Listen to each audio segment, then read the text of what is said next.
Hi, welcome to the Gear Garage. My name is Zach. This is my little internet show about whitewater things.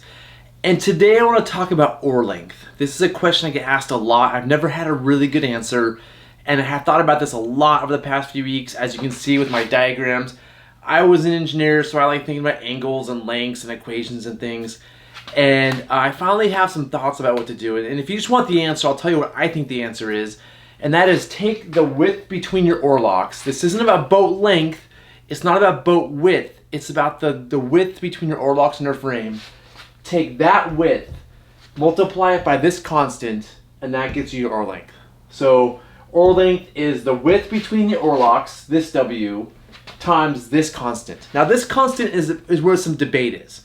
Like that's where maybe it's actually 1.64. I don't know. I've been playing with it a lot and I really feel good about 1.63. Generally what people have done, some advice I've heard, is take the distance between your oar locks, divide by 2, and then multiply that by 3.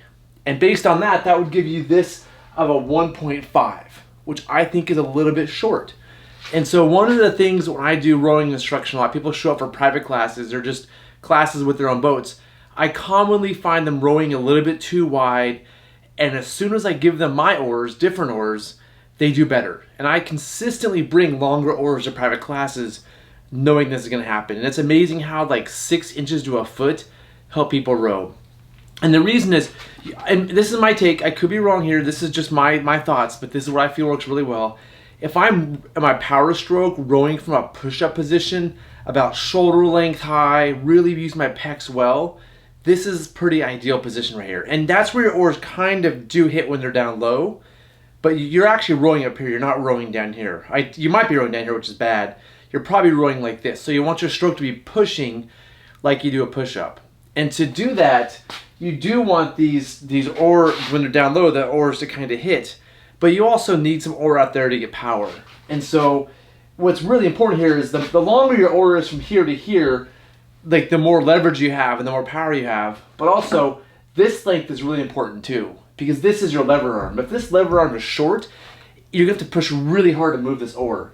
The longer you can make this pays off a lot of dividends. Every couple of inches you make this distance really helps you push, basically because this is a lever and it makes a lot more difference than you would think.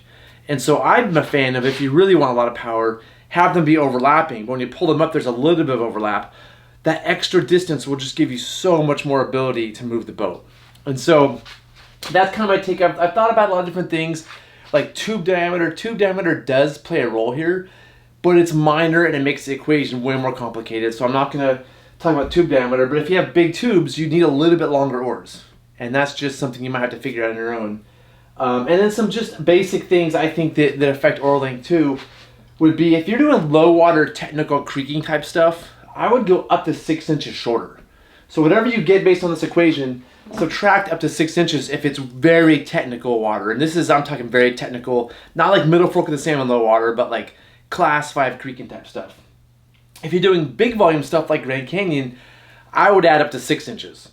I would definitely go a bit longer because you're not worried about hitting rocks, and you really need that extra power pushing. So add up to 6 inches for big water. Also, based on your oar management, you may want to add or subtract some distance. If you're really good at oar management, and because you can manage oars so well, when I say manage oars, I mean ship oars correctly, don't be pulling them in. You can really run overlapping a little bit. You're really good at moving your oars and not getting them stuck on rocks. If you're really good, I'd add up to 6 inches. If you're terrible at that and you don't want to improve, I would subtract up to 6 inches. I mean, the shorter your oars are, the easier that they are to handle. But in general, I'm going to say the longer they are up to a point, you're going to row much better. And this is, again, just something I see when I'm out rowing with oars that are pretty long on hard rivers. I have so much more power and control based on them being longer. And I watch people shorter ones, they're just moving really fast and they can't stop the boat and they're not using their power strokes based on their size and their musculature. So that's just a lot of thinking about oar length and what you want based on your boat. Just a key thing is, again, if you can't just ask the question, if I have a 14-foot boat, what size oars do I need? You can approximate that, and there's some definite approximations. But what really matters is the distance between your oar locks. So what really matters is frame width. That's the key thing you want to do.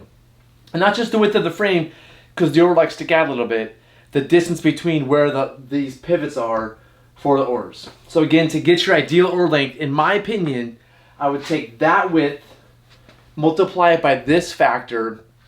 That's going to give you a base size, and then change it a little bit based on the type of water you typically run or your oar management abilities.